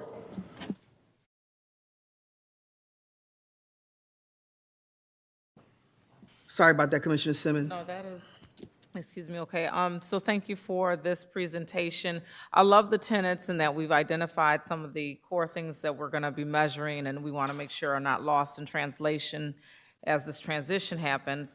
I'm wondering if when we're reporting out on update or providing updates, how we measure success. So I'm not talking about anything super complicated on the public facing end, but just identifying how the progress, not only if we're making progress and what we're doing, but how we are doing it. Does that make sense? Like, are we finding ourselves to be successful as we're attempting to make this transition? And if there are areas of concern, will those be included in the updates? Absolutely. Our goal is to make sure, as I shared before at the board meetings, that you guys are continually kept abreast of what's going on so that commitments you guys have each made to make sure it's a seamless transition are heard in a timely manner so that if discussion needs to be had or decisions need to be made, they can be made by you being informed in front, not at the end. So thank you for asking that. Any other questions? All right, thank you, Superintendent Blocker, as well as Dr. Peluso. So we will go down now to consideration of resolutions.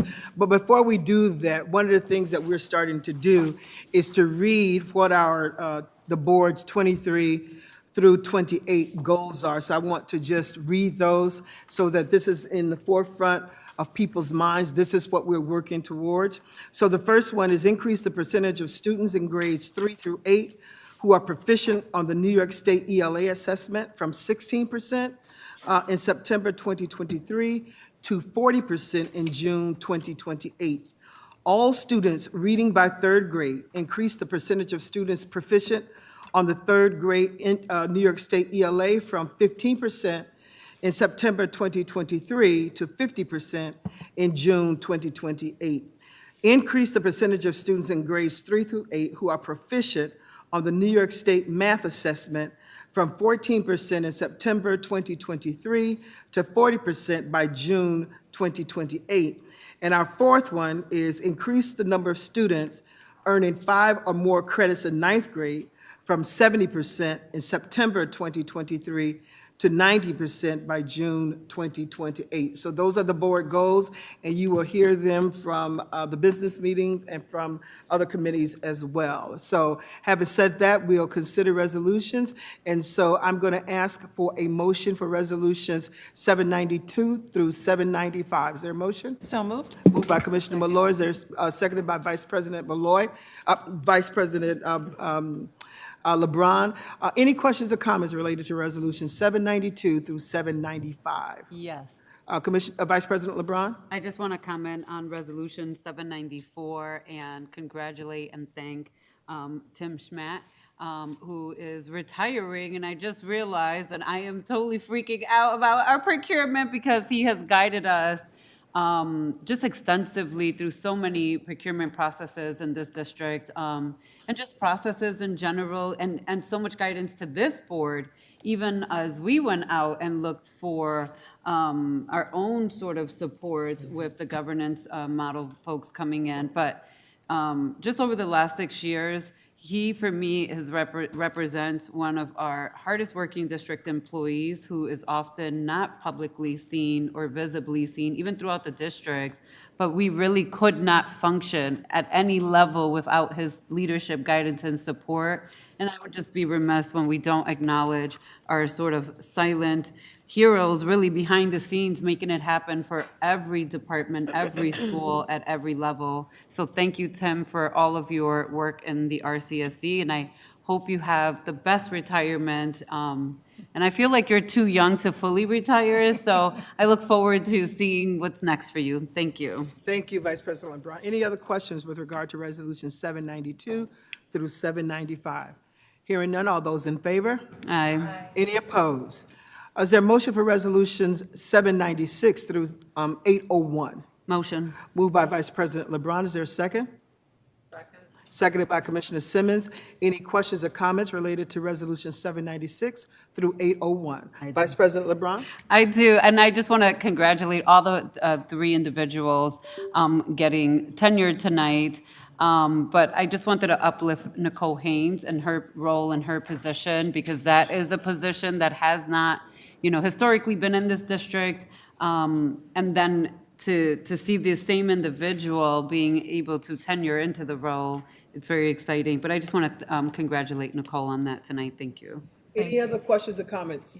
I also wanted to. Commissioner Simmons. Yes, I call her Dr. Haynes, but I do want to acknowledge Nicole Haynes as well. She is definitely lifting the work, doing the work, and challenging the work, and I appreciate that. Thank you. Thank you. Any other questions or comments relating to Resolution 796 through 801? Hearing none, all those in favor? Aye. Any opposed? Is there a motion for Resolutions 802 through 812, including Resolution 84 and 682? So moved. Moved by, President Elliott, I'd like to withdraw Resolution 810 from that group, All please. right. Just strike it out. all right, thank you. So that resolution is 802 through 812 minus 810, that's been withdrawn, but including Resolution 84 and 682. Motion. Moved by Vice President LeBron, seconded by Commissioner Griffin. Any questions or comments related to these resolutions? I do have a quick clarifying question. Commissioner Santiago? For Resolution 805, for the support room design work, I'm just wondering, what the support room is and exactly what this is going towards. So- Just for clarification, nothing. So at East, probably in your day, you had something called a study hall, or in my day, it was a study hall. At East, we have, because you're so old, Commissioner Santiago. But at East, since our inception, we've run something called a support class that all scholars are assigned to.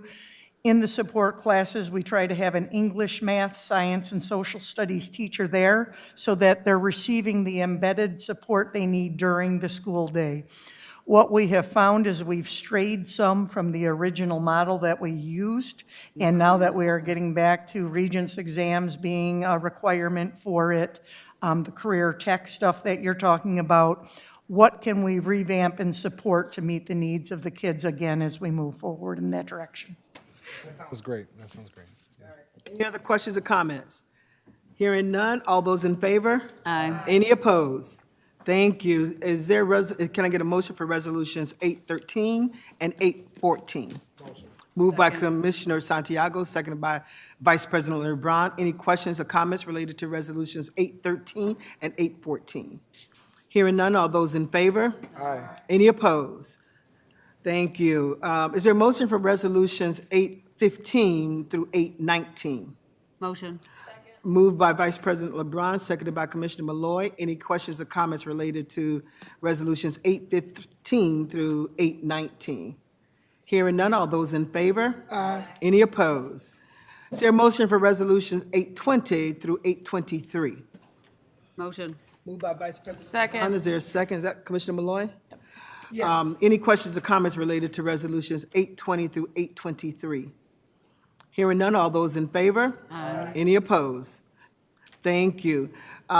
Is there a motion for Resolutions 824 through 826? Motion. Moved by Vice President LeBron, who was the second? Seconded by Commissioner Griffin. Any questions or comments related to resolutions? Was 824 through 826, that's what I said? Yeah, all right. Hearing none, all those in favor? Aye. Any opposed? Is there a motion for resolutions 827 through 828? Motion. Second. Vice President LeBron, seconded by Commissioner Malloy. Any questions or comments related to resolutions 827 and 828? Hearing none, all those in favor? Aye. Any opposed? All right, is there a motion for resolutions 829 through 837? Motion. Motion by Commissioner Griffin, is there a second? Seconded by Commissioner Simmons. Any questions or comments related to resolutions 829 through 837? Hearing none, all those in favor? Aye. Any opposed? Thank you. Is there a motion for resolutions 838 through 840? Motion. Moved by Commissioner Malloy, seconded by Commissioner Santiago. Any questions or comments related to resolutions 838 through 840? I do have a quick question. Commissioner I'm Santiago? the person with the questions tonight. For the telehealth, is this like the beginning, the kickoff of this, or is this like an expansion of this resolution?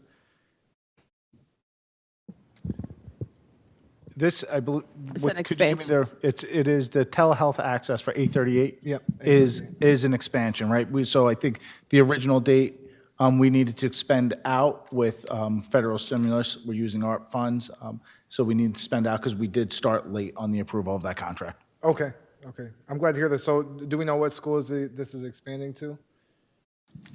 Yeah, we had it in our presentation. I can get that to you in a board log. I can't think right now where. Okay, we're sounds there. good. Thank you. All right, thank you. All those in favor? Or is there no other questions? All right. All those in favor? Aye. Any opposed? Thank you. Can I get a motion for resolutions 841 through 846? Moved by Commissioner Simmons, seconded by Commissioner Griffin. Any questions or comments related to resolutions 841 through 846? Hearing no questions, all those in favor? Aye. Any opposed? Thank you. And so we'll go down to, this is just a report, right, Rahima, around the relief funds report? Correct. That is the quarter 11 relief report for federal stimulus funding. Okay. And so we have thank you. And so we have a second readings for these policies that are attached here. Just want to make you mindful of that. And then we have, any questions of that? This is the second reading? Oh, dang. All right. So going down to the communications plan, I'm going to let Rahima to talk about that. Do we need to talk about that? That wasn't a new item. You had wanted to discuss it, I think, just around adherence to the plan and just some reminders, so it's posted there. Okay. And then I also wanted to talk about, and we'll talk more about that, but also wanted to talk about to see if we wanted to do a board self-evaluation. Where are we with, is that something that we'd like to do on ourselves? Any comments on that? Any questions on that? Commissioner Malloy? I think just it's a successful trait of any successful board to reflect on the work that we're doing together. And I think as we adopt this governance model moving forward and have more training on it beginning in August, that will be a recommendation for us. And I think that as we move towards these academic goals, being able to reflect on that and have a progress monitoring calendar towards those goals, being able to reflect on how successful we've been as a district in implementing them, I just think that's the type of reflection I think would be helpful for us. All right. Vice President? Yeah, just to piggyback a little bit on what Commissioner Malloy was mentioning regarding the folks coming from great city schools to do the governance training. I do think if they recommended, and I want to be clear and I want to put this on record, they were going to have to show actual evidence of what school district, what board, they've actually seen the actual direct correlation between a board self-evaluation and success. And that, for me, is the only way that I personally will participate in that. Otherwise, I do not like to do work that leads to absolutely nothing. That's all. Thank you. Any other questions or any other conversations around it? All right. Yeah, just really Commissioner quickly, Simmons? yeah, to perform a self-evaluation, you have to have a level of self-awareness and reflectiveness and honesty and honest conversation with yourself. So if we do move in that way, we would need to have an objective tool to measure ourselves, but it's going to require that at the bare minimum. All right. So this is just a discussion for right now. Rahima, do you have anything to add to it? I was just going to clarify a bit that under the CGCS model you all have adopted and we'll start to work on in August, it is a requirement for board self-evaluations, and I've shared that document with commissioners. I think some of this conversation that you mentioned was around if this year, since you don't currently have that model, if you all would be engaging in a self-evaluation. All right. All right, I just want to say, I think that it is, it is a good idea, for us to be self-reflective on ourselves. I think we all could find ways to do better in the way that we are taking on our role. And so I think it's a good idea, just for us to be self-reflective and figure out how we can do better for our kids in the district. All right, thank you, Commissioner Santiago. Commissioner Griffin? Yes, I forgot what I was going to say because I was getting ready to talk, and then Commissioner Santiago started. But I have to come back because I totally lost my train of thought. And so you need to think real quick. Well, then it's not that important. All right. But I do agree that we should have a self-evaluation. But I just totally, I guess it's old age. All right, so if you think about that, you can messing just with you. email us. Okay. So I'm going to ask for a motion to adjourn. Motion. Second. A second, Commissioner Griffin? All right, all those in favor? All right, good night, everybody. Y'all want to go into executive session? I'll just tease.